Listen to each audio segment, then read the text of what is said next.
That was more on my dad and my uncle's side when they were first starting, but it was very, very hard. They started in the early 80s. I tell people this all the time. I can't imagine doing what they did because they did it in the 80s and 90s before the internet. You know, no one had cell phones. If the biggest technology piece they had was a fax machine, you know, they had no social media to market on. I mean, it's like, geez Louise, that sounds so much harder than the way we have it today. It's a big deal, man. When we booked this, I sent a family text message, mom, dad, sister, brother-in-law. I'm like, first and foremost, I'm going to be on a podcast with Sweet Baby Ray's Catering. This is the son of the guy that made Sweet Baby Ray's, and everyone was like, "Oh, dude, you've made it now in life." You know, they were more excited about that than like my first child. They're like, "Dude, really, Sweet Baby Ray's?"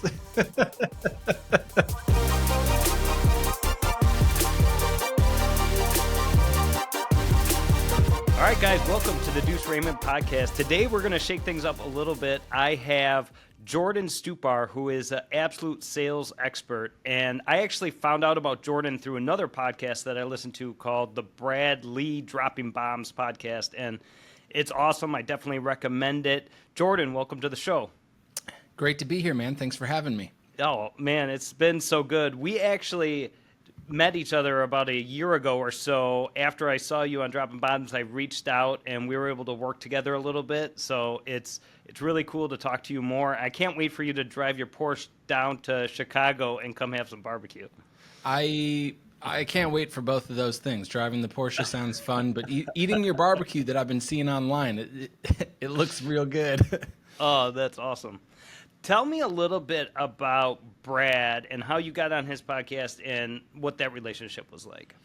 Yeah, so I've known Brad and had the absolute privilege of meeting him, probably 2014, maybe 2015, somewhere around there, when I was working at Grant Cardone's office. And as soon as I ended up leaving Grant's office in 2017, almost immediately, I got a phone call from Brad, and we ended up talking for like 3-4 hours, entrepreneurship, like, welcome to the club type of, get ready to get your ass, smacked in business. And so we've just always kept up with one another. He actually called me today and just to chat, whatever. So I have a great relationship with Brad, and whatever it was, probably 8-9 months ago or whatever, I went to Vegas and was on his show, and it's always a pleasure going out to Lightspeed VT, and so that's kind of how I met and how we've kind of stayed connected. That's awesome. Yeah, I love his show. I think that his platform that he's developed it's amazing, and he truly is like at the forefront of that education online. And I know through you and your platform, how interactive it is and how much value you can bring in that format. So For sure. That's what's led us here to this conversation today. So it's so cool. And why don't you talk a little bit about how you really got started in sales and where that developed and where you found successes and maybe a couple challenges along the way? For sure. So I started in sales when I was a teenager, technically. During the summer, there would be these door-to-door companies that would come through pretty much the whole country, I found out. But they came out to Milwaukee and they would set up kind of a door-to-door street team selling alarm systems. That was my real first sales job, but I sold some like vacuum cleaners and cutlery, before that, like a lot of folks. But my first like real sales job was knocking doors, selling alarm systems. And that was right during the transition from high school to college. And I started actually making some just like reasonably decent money for a person that age knocking doors.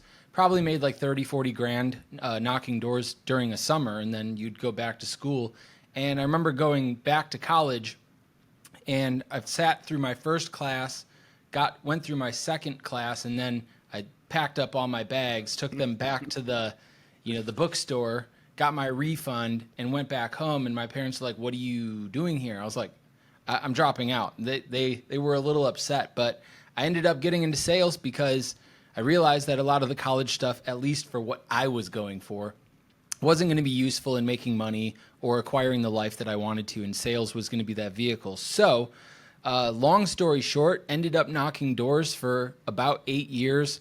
It took me out of Wisconsin. I moved to Virginia Beach for about a year. Then I moved to Dallas for 3.5 years, knocked doors there. And then I got tired of knocking doors. And I went up to New York City to be with a girl, the girl of my dreams at the time. And that was just an awful chapter in my life. But 2013, moved to New York City and started inside sales with a Fortune 500 company. I was quickly the top salesperson in that company out of necessity, not because I wanted to. New York City is just really expensive. So I needed to perform.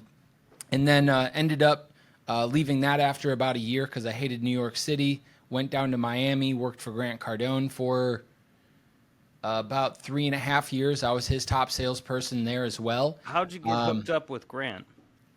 So there's a long story, and then there's a short one, and then there's a medium short version that I think will hit most of the points. But okay. When I was in New York City in 2013, I kind of had this like come to Jesus moment with myself where like I looked out the window one day. I was 24, 25 at the time, and I was the top salesperson, but they did like a bait and switch on my commission. So I thought that I was going to be able to make as much money as I could by production, but no matter how much I produced, they would only give me a $500 bonus every week, which wasn't sustainable. So I was miserable. I had no friends, no family. The girl that I went to New York City, she broke up with me. And so like I was just stranded by myself, continuously piling on more debt, despite being a top performer. And so I was like, dude, I need to get out of here. I go onto Twitter at the time, and I saw a tweet from Grant basically saying something like, come onto our reality TV show for a chance to win a dream job. Now, I'd never read a book by him. I had never purchased any of his. I didn't know anything about the guy except for he wore a suit and seemed like a successful salesperson. So talks a lot online. That's about it. Yeah, and so I used all my Southwest points because I couldn't afford a flight to Miami, and no called, no showed into work for like 4 days in a row, and went down to Miami, won a reality TV show, and ended up getting a job. So I went back to New York City, put in my 2 weeks, and drove straight down to Miami about 2.5 weeks later, and boom, I showed up at Grant's. My mind kind of wanders when you talk about a reality TV show in Miami. I could imagine what that was like. You should have been there for my mom's reaction when I was like, "Hey, I'm going down to Miami to be on a reality TV show." Yeah. You know, she immediately thinks that like I'd be in like a hot tub with like strippers and blow or something. You know. That's where my mind was going with it. Yeah. That's awesome. So how do you, it's impressive that at a young age you were able to like go to the top of these bigger companies in the sales department. Where did you get, because it's like you're not born with all the information that I know you have because I've listened to your content. How did you start to learn, like in those early days, how to handle objections, or where did you get some of your basic sales knowledge, or was it just intuition at that point? I think for everyone, there's a little bit of intuition. Mm-hmm. I would say that out of all people, I probably have a little bit more talent than your average person when it comes to sales. And I'm a very good, I've been good at conversating and showing interest in people. So usually that serves me pretty well. But as far as like picking up skills and always being a top performer, the thing that there was two things that happened. One is, like I mentioned in New York City, that's where I had to work. Doing door to door is kind of, you're a 1099 independent contractor. If you want to go blow half your day sitting at the park instead of knocking doors, you can do that. And sometimes I did that, to be fair. And so I never really experienced a lot of success, one, because of my work ethic. And then number two, I don't think that I'd ever, for most of my sales career, really been committed to mastering my craft and figuring out better approaches. I just always was winging it like a lot of people do, and then using experience as the justification for I'll improve later as I gain experience. And obviously that can work, but obviously if you can learn from other people, it puts you in a better position. So the second other switch that I made that allowed me to really do well is just getting my hands on as much information as I could about sales, but specifically about the psychology of what's actually happening. Because I think if you have an understanding of what's really happening in your customer's brain, it at least gives you the awareness to respond correctly and just do the right thing. So I think that was very helpful, is just developing awareness of what's really happening when, an objection is taking place or a customer's about to make a decision. Being able to understand, the depth of what's going on really helped me. Was there a book or somebody you looked toward as a mentor to kind of get you started on that path when you were in that headspace? Yeah. So the first book that really kind of ignited a lot of my real curiosity was a book called Pitch Anything by Orrin Claff.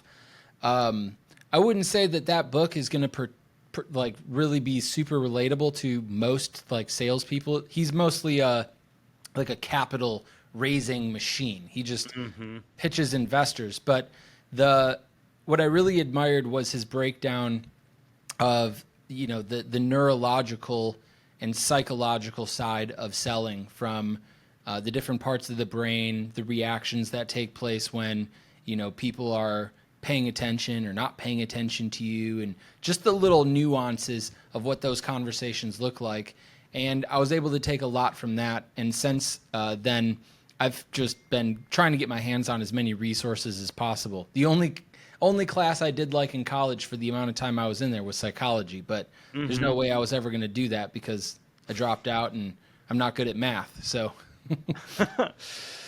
all right, well, let's get into some helpful hints for people listening that want to improve their sales.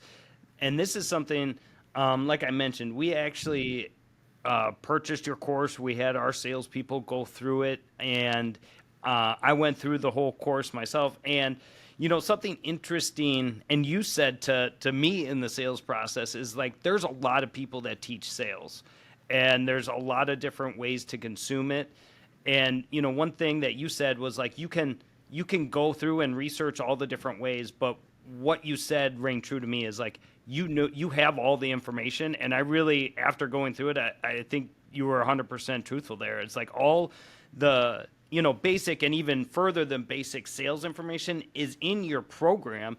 And, one of the challenges we had putting all the cards on the table, we've had this conversation already, is, you personally connecting with our specific sales team was a little bit of a miss. But in general, I really enjoyed listening to your content, and I took a lot of notes, and I think I took a lot away from it. But so and what really got me was how you handle objections. And, not having any classic sales training, that's really not my job on the business, is actually being face-to-face sales. I go on a high level, talk to them, make sure the food's on point, and they know the story of our family and our catering business.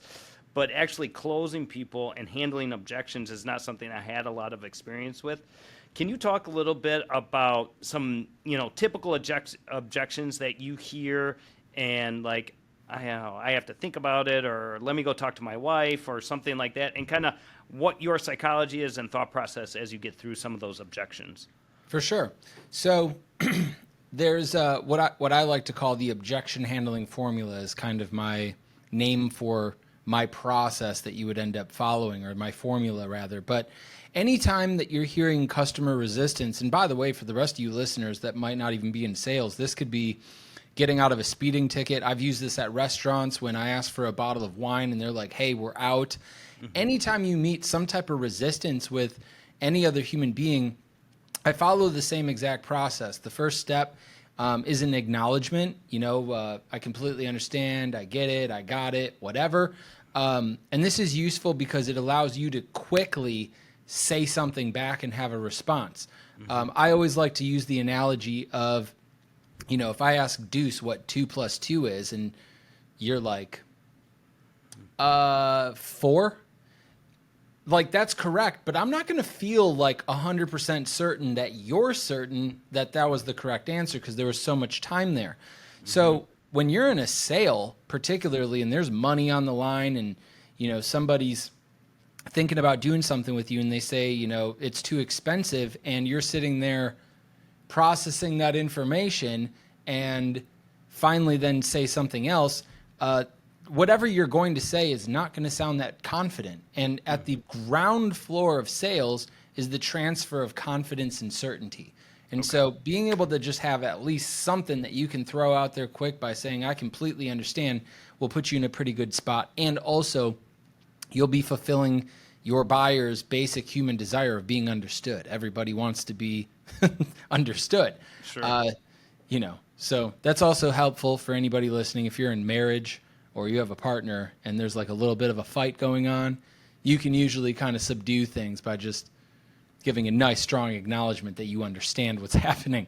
From there, all you're doing is you're basically repeating back to somebody whatever the objection was, and then you're transitioning away from that objection with a question. So, the last time I went out to a steakhouse, we were trying to get a 2014 bottle of Jordan Cabernet. It's one of my favorite bottles for not any other real reason other than the fact that it's named after me, but not technically. But the waitress says, hey, I don't think we have any. Now, most people can take that at face value, go back to the menu, and maybe pick something else or get an alternative. I'm really not that guy. So what I would say, and what I said to the waitress is, hey, I completely understand that you appear to be out of 2014 Jordan Cabernet. I get it. It's a good bottle of wine, and obviously I couldn't be the only person that would want one. However, could you do me a solid, since it's date night here with my wife, and we don't get a lot of these because we obviously have, kids and businesses, could you do me a solid and go see if there's maybe one laying around in the cellar? And sure enough, she walked away, she checked, and she came back with a 2014 bottle of Jordan Cabernet. And that would be making a sale. I got what I wanted, and instead of just being obnoxious or confrontational or not getting my way, I just follow the same little process of I completely understand whatever the objection is, and then transitioning away from that objection with a question. So any of the sales objections out there, I don't know if there's anything specific you want me to... Well, let's play through a scenario. I thought this would be kind of... So here's the scenario. We're in the tasting room. Our sales team had a bride and groom. They just tasted the food. Everything was fantastic. The night before, they were at another catering company, and their proposals, like $3,000 less. So I'm the groom. We just had the food. You're trying to close the deal and get me to sign the contract. When I sign, I have to deposit 30%. Okay, but okay. So you go for the sale. So you would be telling me, hey man, we love your food over there at Sweet Baby Ray's Catering, but we could save $3,000 and we could go to whatever, Chuck's Chop House for food. Correct? That's the objection? Yeah. Cool. So I would just say, hey, I completely understand that you could save a couple of bucks and get catering done probably just about anywhere else in Chicago. We understand that usually we're a little bit higher in price, and, we love it here. I'm curious, and I'm not going to say that we could, I'm not going to say that we should, or that we even would, but if we were able to be the same exact price as Chuck's Chop House that you mentioned, out of curiosity, who would you rather cater your wedding? We'd rather go with Sweet Baby Ray's for sure. Well, I love to hear that, and I appreciate that. I'll make sure that my boss, Duce, knows that you said that. Out of curiosity, why would you choose us if for some reason we were the same price as Chuck's Chop House? Well, the food was great, and we really liked working with our salesperson, Mr. Stupar.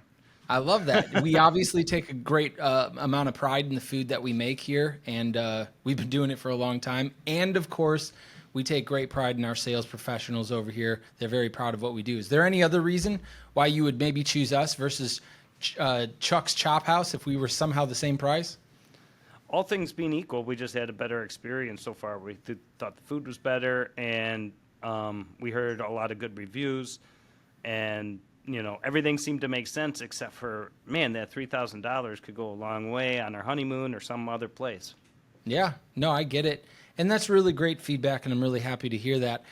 Based on some of the things that you liked most about us over here at Sweet Baby Ray's, I'm assuming that you can probably see why we charge just a little bit more than some of the other catering companies out here. And, Duce, I want to ask you straight up, man to man, have you ever truly regretted paying a little bit more than you could have for a better product, a better service, or a better experience? No, I think, what the problem is like, I relate it to when you're buying a TV. You never say you want your TV to be smaller. So when you're said and done. So I understand what you're saying. That makes sense. I don't know how I'm gonna come up with that $3,000. Well, if it's a pricing issue, that would be my fault that we don't put something here together. Pricing is the easiest part of what we can do. What I can do is I can either make some changes to the menu, or we can keep the same menu and the same experience. And what I would ask is the $3,000, when you say that that's a good chunk of money in a decision right here, are you saying that mostly because if you were going to do this, it would basically be irresponsible or take additional food off your table? Or is it just a little bit outside of what you were hoping to spend? Or are you really just kind of complaining like I do at Starbucks, paying too much for a coffee, but I do it anyway? I think it's just, it was outside my comfort zone. It was just a little bit more than I was planning on spending. You know what? Honest answer. You know what, Duce? Welcome to Sweet Baby Ray's Catering. 100% of our customers have never thanked us for running their credit cards for any of the things that we provide because they don't even remember doing it. They walk up to us after the event, after the wedding ceremony, when all the guests are full and everyone enjoyed that better experience that you just mentioned that you valued. Tell you what, are you going to remember the 3,000 or are you going to remember all of the guests being full on the dance floor? Yeah, that sounds right. Let's go ahead and knock this thing out. All we need is a little deposit. What credit card do you want to put that on?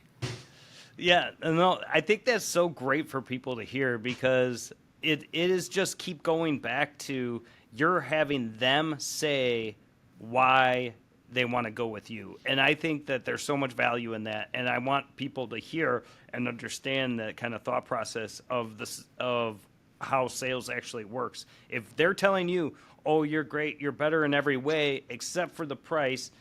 And then the best part is when you say, well, can't you understand why we're a little bit more expensive? So hopefully people take something away from that. I think it's very valuable. And, not that we're here just to plug you, but I'm interested in helping other people. And I say, can you explain a little bit more about your sales academy? Because I think it would be valuable for other people if they are interested. So why we went with the sales academy is because our team is great at what they do, but only one or two of them had any sort of sales training in the past. Like a lot of them, they know catering and they know food and stuff like that, but they never had some of this classic sales information and training. So can you talk a little bit about how the program works?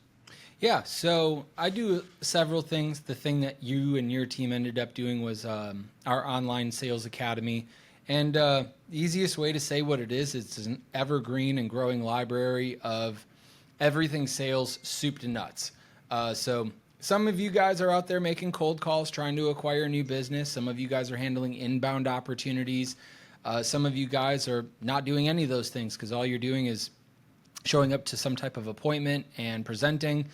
Some of you guys have attention on follow-up. Some of you guys are hiring new employees or are a new employee and you're looking for just some quick start type of things that can have an impact on your sales. And that's exactly what it is. It's on-demand information. Unfortunately, it's not as entertaining as most what people watch on like Netflix, or else I'd be as rich as Netflix. But I make it as entertaining as I can from an educational standpoint, and that's exactly what it is. It's all the information that you don't already have from a product knowledge standpoint. Mm-hmm.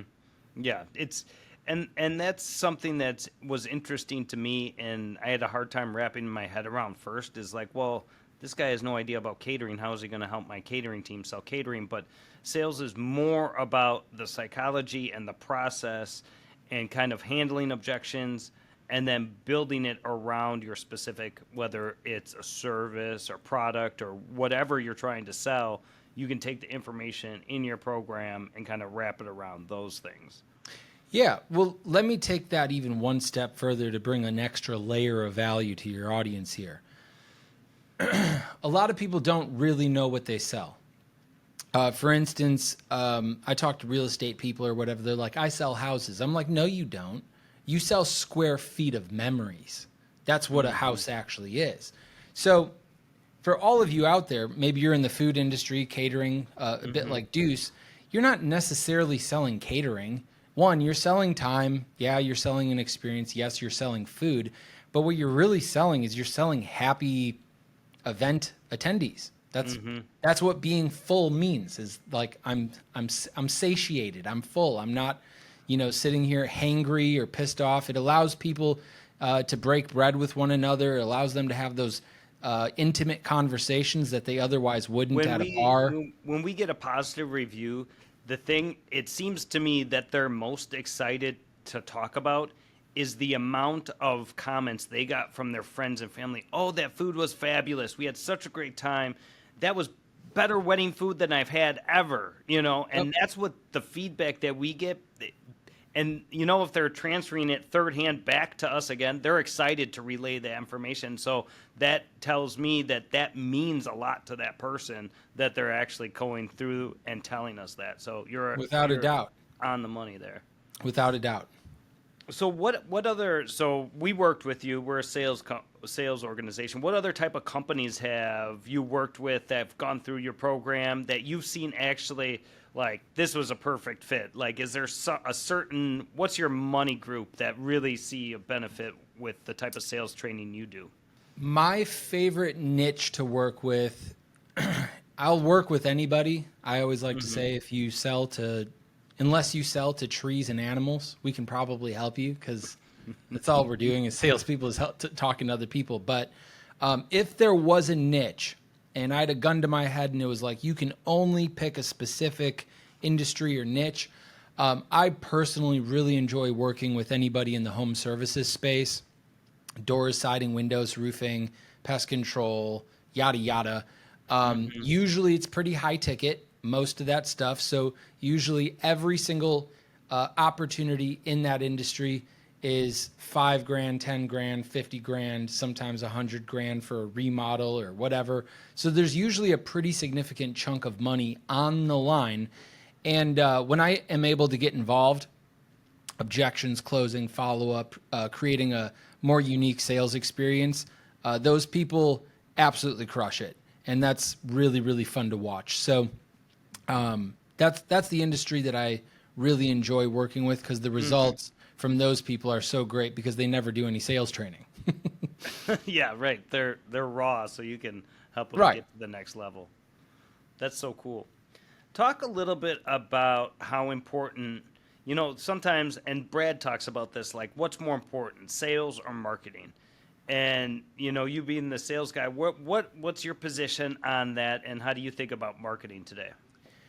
I think that sales and marketing in the last 2 to 3 years, I think they went to the bar, they had some cocktails, and now I think they're in bed together, enjoying one another's company. Yeah. If you do it right.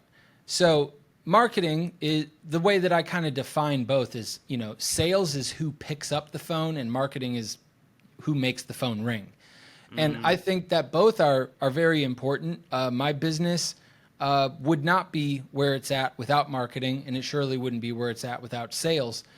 And so I think if I really have to answer that question, though, I would say that sales is slightly more important, because you can still put up big numbers and you can still be profitable, grow revenue, and live a successful life without any marketing. I mean, I did that for sales for like 20 years, knocking on doors, making cold calls. So there was no real marketing involved. I was the marketer, and I enjoyed the money that came from it. I didn't enjoy knocking on doors and making Yeah. cold calls, but what I think that's pretty much everybody's job. Sometimes we don't want to do the work, but we like the money that comes along with it. But Right. to really dive into that and give you a really good answer, I do believe that sales is just a little bit more important than marketing. But also from a business ownership perspective, I think both are equally split down the center important because I like to know that at any time I can pull the plug on marketing and I could just pick up the phone, call Duce. What's up, Duce? It's Jordan over here. You have no idea who I am, but I do some sales training and I understand that you guys make the best barbecue in Chicago. Got 4 seconds? Whatever. You might hang up on me. Doesn't matter. But also that's likely what's going to happen on marketing. If I run ads, it's very likely that you're just going to scroll past whatever I put out in front of you for the first time anyway, unless like there's a call to action about we help caterers triple their business in 4 days. Like, sure, you might be a little bit more interested right off the rip there. Sure. Is there anybody like Gary Vaynerchuk or anybody that you follow as far as marketing goes? Like, where do you kind of take your cues from what platforms to use and kind of some of the techniques that you've seen success with? Where are you looking for some of those marketing cues? I am a fan of Gary V. I've been able to meet with him several times. He's had a very good positive impact on some of my perspective in business and entrepreneurship. There's some things that I disagree with, to be clear, but I definitely pulled a lot of marketing from Gary V. I do watch, what's his name? Alex Hormozy pretty closely these days. He has some very high quality content and perspectives. I really prefer a lot of his like business He's stuff. so smart. I mean, just listening to him talk, I'm like, wow, He's not a dumbass. Yeah, that's for sure. And from there, a lot of what I see work very well from marketing is originality. So I don't try to stress too much on copying a boilerplate or somebody else's template. I like one of my favorite parts of entrepreneurship is the ability that it gives me to be creative. I used to play like guitar and write songs back in the day. That was mostly to attract girls. I realized I was never going to get paid doing that, so I ended up having to sell. But I love the creative days in my business where I can think about, what if this goes viral, or, what if I did this type of video and advertised that? I found that to be very fun.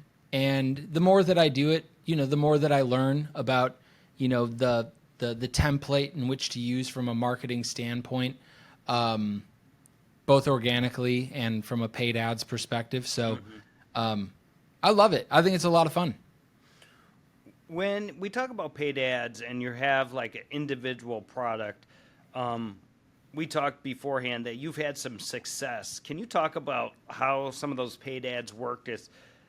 Because I think that's kind of a mystery to some people, at least on our side. Like, we've done really good with organic reach and stuff like that, but breaking into the paid ad side seems the water's a little murky. For sure. So, I've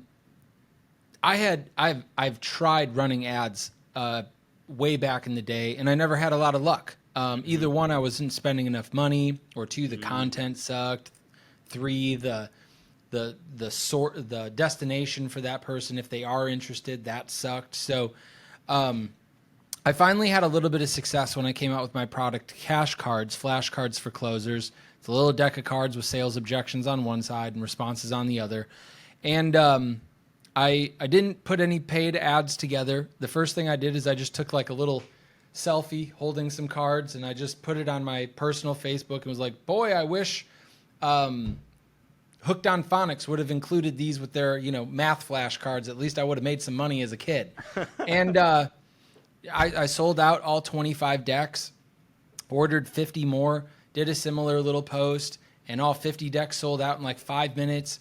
And I realized, I was like, damn, dude, I think I might have like a pretty cool little product here. So I finally like bought a case for it, designed all this stuff, and then I started running ads. And I started with like $50 a day, and literally I would make $400. And I'm like, I just made $350 of profit, and I didn't have to call anybody. This is insane. Yeah. Up it to $100 a day. And then I would make like $600 and I would up it to $500 and then $1,000 and then $1,500. And then I was on TikTok and Facebook and Instagram spending $2,000 a day on a deck of cards product. And the record month that I ever had in revenue off of that product is $105,000 on cards of selling flashcards. That's amazing. So I love it. I think that there's a bigger conversation. I'm not saying if you make a deck of cards or have new widget and I think it was a fairly, I know it was an original idea. I can't believe that it was, honestly. I did some research before I made that. I'm like, dude, nobody's done this before. This is a blue ocean. Yeah. So I think that was a good bullet point. And then the other bullet point too is I really tried hard to create a highly engaging place. So once you saw the ad and you ended up on a landing page or whatever, you could really, really understand what this product is very quickly. And so, there's a bunch of ideas that come to mind. Like, for instance, I'm thinking about, Sweet Baby Ray's, whether it's catering or the sauce, it's like one of my favorite questions to ask people. I call what I do, for the most part, sales sauce. So I always like to, for context, I'll go in front of an audience and I'll say, do you guys know the difference between juice and sauce? And I'll let it sit there for a quick second because most people really can't answer that. Yeah. And really the main difference, at least as I like to say, is, juice expires a whole lot faster than sauce. Okay. And as Sweet Baby Ray says, sauce is the boss. The sauce is the boss, yeah. Yeah. So if I'm thinking from a marketing perspective, from what you guys do, it'd be in alignment with, what's the difference between, it's like I legitimately have two bottles right here. I have a bottle of Cholula and I have a bottle of sales sauce, legitimately. It's not for sale. You guys can't buy it. But like, if you were going to make like a semi-viral, reel or whatever, you would just have both of these and like this one people doesn't know. And you would just ask the question of like, what's the difference between the sauce? And then you would just, instead of solving that problem or answering that question, you would show the reactions from people enjoying your catering, enjoying that event, going yum and not being able to even speak, because that's what people do when they're busy, enjoying the food. The room is quiet, yeah. And then later on, as you hold people's attention, that's where everyone simultaneously would say, Sweet Baby Ray's is the sauce, and the sauce is the boss. The sauce is the boss. That's for sure. Yeah, something like that. What else can you tell us about catering or about sales in general? Well, one thing I wanted to go back to, now this is a little out of order, but when you were working for Grant, what were you actually selling? Were you selling like commercial real estate or houses, or what was going on there? So when I went to work there, I had no idea what my job was going to be. I just showed up in a suit and I was like, I'm down for whatever. At least I'm not in New York City doing what I hate. So like, I'm down for whatever. And they basically just said like, hey, we sell sales training to car dealerships.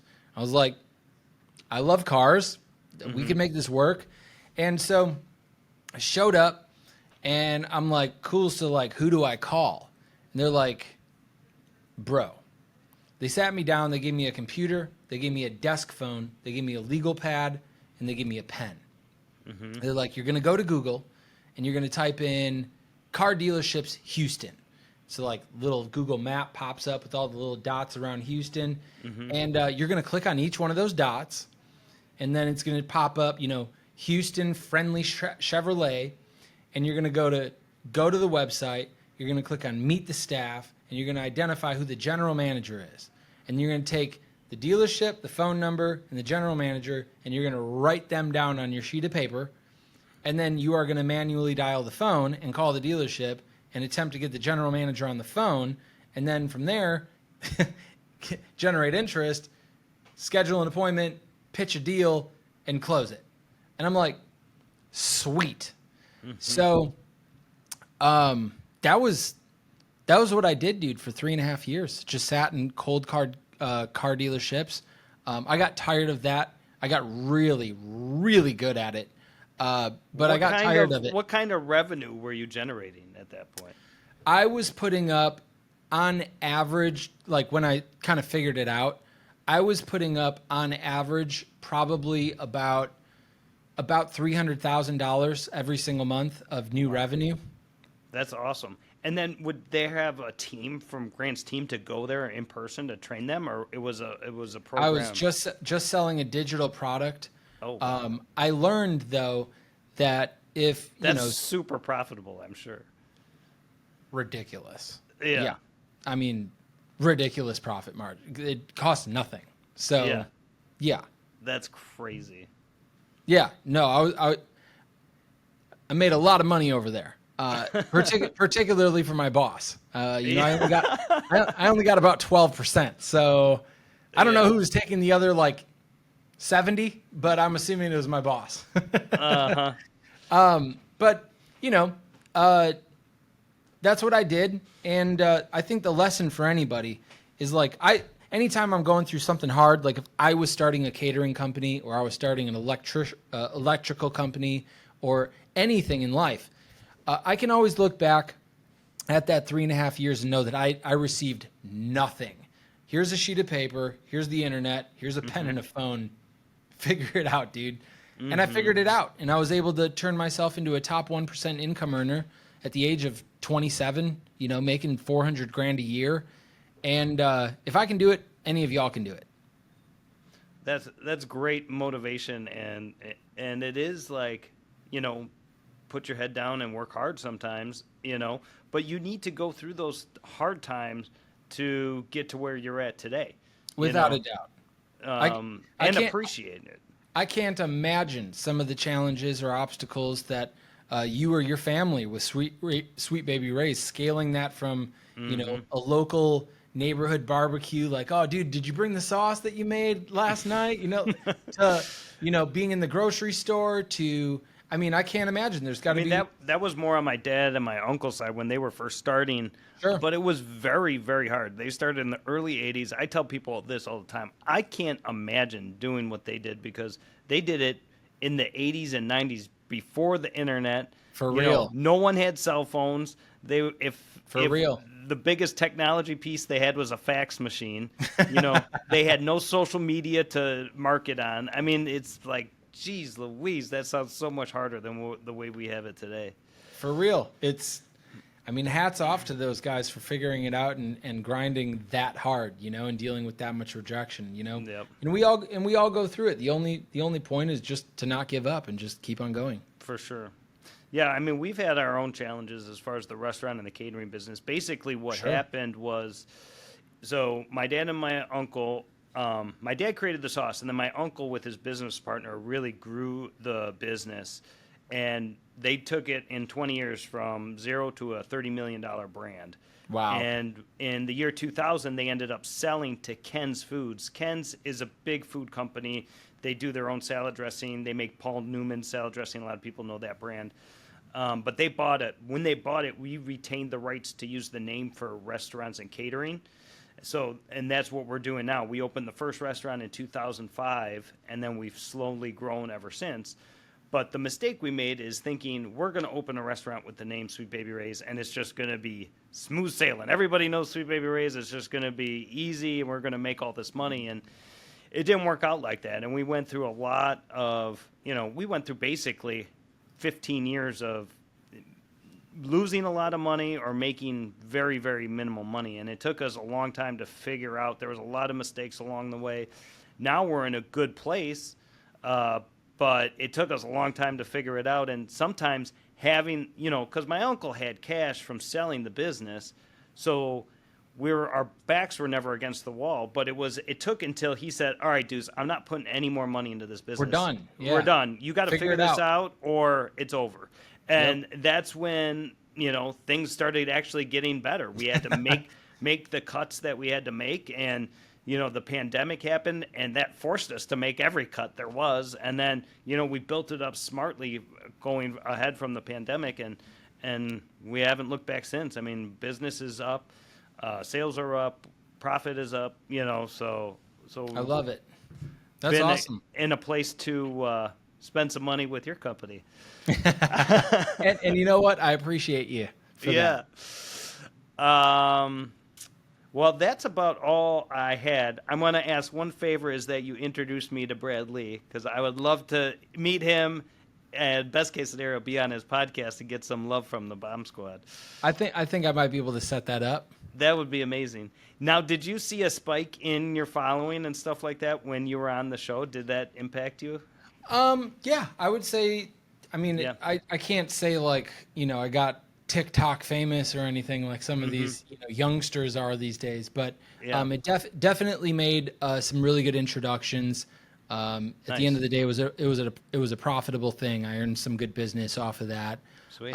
You included, but being awesome. around larger voices is always a good thing for business and personal brands. So I'll try to get you guys hooked up. That would be amazing. I saw one time, I sent him a message, but I think like if you're verified, you don't always see all the DMs. But he had a bottle of Sweet Baby Ray's sugar free on his desk one day. Like it was in one of the filmings he was doing. And I tried to send him a message about that, but I have a bottle of Sweet Baby Ray's at my office, at my house, and I have been barbecuing Sweet Baby Ray's sauce since I can remember being old enough to open a grill.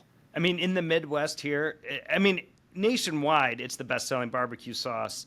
But in the Midwest, it's even crazier. Like, because they started here in Chicago, but my family grew up in Wausau, Wisconsin. My wife's family grew up in Milwaukee, Wisconsin. And that's one of the things that caught my attention about you is you're like local around here, And full circle right there. Yeah. Yeah, full circle. I mean, so it's like the presence of Sweet Baby Ray's here in the Midwest is really strong. Really, it's strong. a big deal, man. When we booked this, I sent a family text message, mom, dad, Oh, really? sister, brother-in-law. I'm like, first and foremost, I'm going to be on a podcast with Sweet Baby Ray's Catering. This is the son of the guy that made Sweet Baby Ray's, and everyone was like, "Oh, dude, you've made it now in life." That's awesome. Like they were more excited about that than like my first child. They're like, "Dude, really, Sweet Baby Ray's?" That's so cool. Yep. Oh, you guys have definitely left your mark on us Midwest folks for sure. Yeah, for sure. Yeah, people in the Midwest like it's sweet. We can. That's right. All right. Well, to wrap things up, I like to end with lightning round. So I got a list of like 10 items here. You just give me your first response. Let's jump in. Favorite sales book?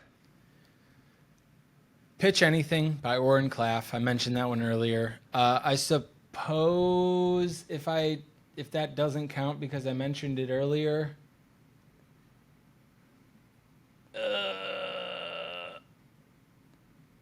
I forget who it's by, but the book is called Contagious, and it's technically more of a marketing book, but it works extremely well with sales. Okay.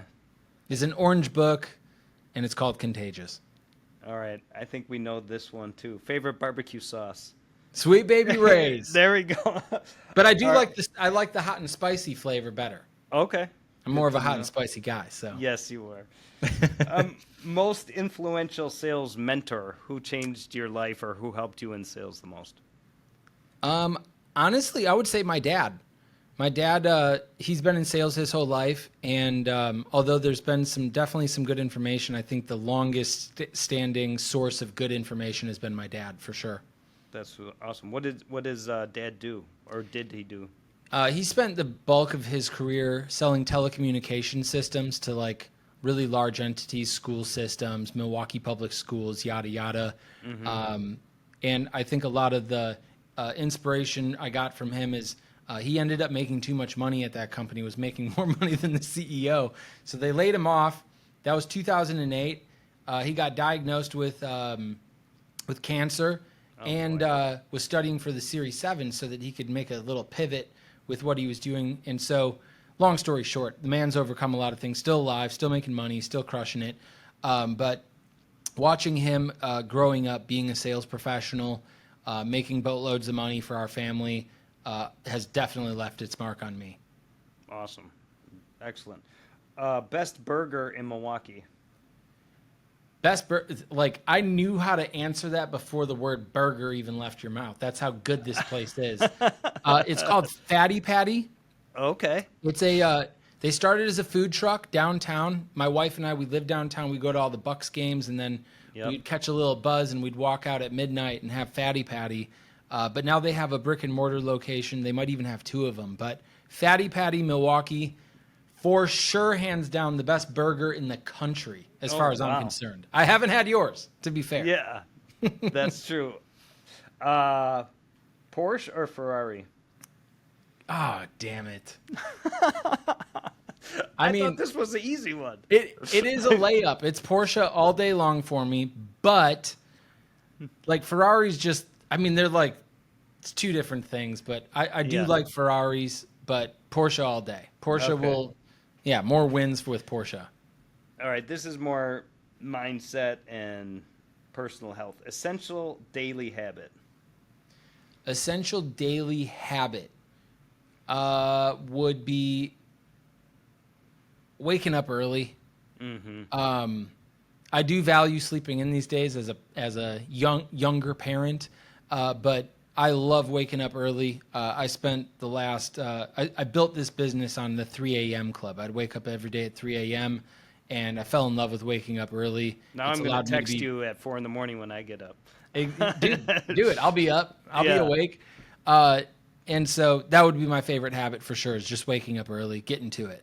Yeah, that's great. I do good. We're doing a horrible job with the lightning round, by the way. I know, for real. Favorite sales podcast? Oof. Favorite sales podcast? I'll be honest, I don't really listen to any sales podcasts. I do kind of make one. Mm-hmm. The Jordan Stupar show is pretty good. I gotta get that more regular and frequent. But well, let me know. To be honest, I don't really listen to any sales podcasts, so I can't really even answer that one. Well, really, what's honestly. your favorite podcast? Your favorite listen? My favorite podcast, for sure, the most listened to is Real AF with Andy Frisella. Yeah. Sometimes he gets too political for me. Like, I'll be honest. Like, I like his stuff, but sometimes he just goes way off, and it's like, I'm like a little more in the middle than that, and he's just like bashing the left so much that I can't listen to it all the time. Hey man, I hear you. It's definitely not for everyone. Yeah, that's for sure. Red Bull or Monster? Red Bull all day long. I wouldn't really drink either one of them, but I like Red Bull's brand a whole lot more than Monster. There we go. The last one I got is thoughts on Brad Lee. Thoughts on Brad Lee? Badass. That would be the word I would give him. Every time I hang out with him, I think I'm pretty cool. I think we all think that we're pretty cool. Yeah. But just when you're hanging out with Brad Lee, dude, like you just know you're not as cool as Brad. That's awesome. Like, you feel it in your bones. You're like, damn, I want to be that cool. He's just cool, man. There's nothing else I can say. I can see it. No, that makes sense to me. Last thing. Now we're screwing up the order of everything, but I wanted to actually talk to you about the role in confidence with sales. I missed that question before. That's a good one. Yeah, and I think you talk about it a lot in your program, and it just made all the sense to me. Can you give me your thoughts on why confidence is so important in the sales process? Yeah. So, confidence, technically by like definition is something that comes from the source of knowing something to be true. So, like if I can't imagine like when I was younger and I was trying to get like a girl's phone number, it's like I wasn't very confident because I didn't know what was going to happen, except for the fact that she was probably going to tell me, to go pound sand or that she has a boyfriend or whatever. So that reduces confidence. But if you knew for certain that you were approaching a girl and if you said, hey, what's your phone number? I'd like to take you out to Sweet Baby Ray's for dinner tonight. And you knew she was going to say yes, you'd be really confident. So in sales, confidence comes from knowing what to do next. I can't tell you how many times in my own life and how many people I've watched, stare at a phone before picking it up. It's like, what are you doing, dude? Like, if you were calling your mom, would it be this difficult? No. How come? Well, because it's my mom, dude. I know what I would say to her, and I know she's gonna be nice. And it's like, the outcome. Your mom is gonna be nice. She's not gonna pick up the phone and say not interested. Click. So, figure out what are you going to say when somebody says I'm not interested, or the next time you're showing a bride and groom your catering spread, the tasting, that they're probably going to complain about price, or that they're going to shop around and look at a couple. What are you going to do when that happens? And once you have, a good strategy to follow, a good approach, you'll have full confidence because you'll know what's going to happen and what you're going to do about it if and when it happens. That's one thing I liked about your program is you talked a lot about, in the beginning, it wasn't super salesy. It was more about getting your mind right, making sure you're taking care of yourself, you're getting up early, you're working out, you look good. All that stuff is so important, not just in sales, but in anything. If you're feeling good about yourself, you can put yourself in the best place to do well at whatever you're trying to do. And I really appreciated all that information, and I think it rings so true to me and how I'm working on myself, improving. I do the same thing, get up in the morning, go to the gym, take care of myself first so I can do what I need to do for my family and for my business. For sure. I think a lot of people miss it. But if you can work on you, you are the thing that works on all the other things. So if you're in optimal condition and you're sharp and you're feeling good about yourself, you'll have a good day more often than you won't. Yeah. Now every time I walk past this Boss store that's at the mall, I think about you. My wife is does part-time sales for us, so she had to do the sales training too. And she's like, "Who is this Jordan guy? Where'd you find him at?" The Hugo Boss store. Yeah, right. Yep. So good, man. Well, thank you for taking the time. We really appreciate all the information and sales expertise you had. So really appreciate you coming on the show today. For sure. Thanks for having me on. I appreciate it.